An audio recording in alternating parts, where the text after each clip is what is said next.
అంతట్లో కూడా నీ వెలుగును ప్రకాశింప చేయండి. అపవాది పైన జయమును అనుగ్రహించండి. ప్రభు అద్భుత కార్యములు తృప్తిపరచండి. మీ నామం పేరిట నిర్వహించబడుతున్న ఈ సభలో జయమును మీ నామమునకు కలుగునట్లుగా మీ గొప్ప కార్యాలు జరిగించి మహిమ పొందమని మమ్మల్ని మీ చేతులకు అప్పగిస్తూ యేసు పరిశుద్ధ నామమున అడుగుతున్నాను తండ్రి. ఆమేన్.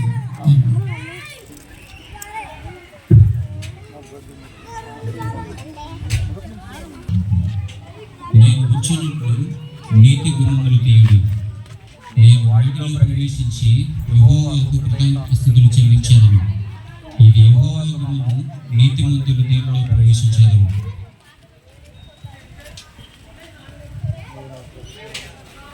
నీవు నాకు రక్షణాదారుడివై నాకు ఉత్తరమిచ్చినావు.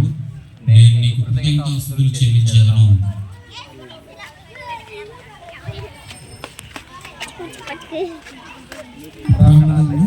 ప్రారంభించాము. తండ్రి, కుమార, పరిశుద్ధాత్మ నామమున యేసు నామమున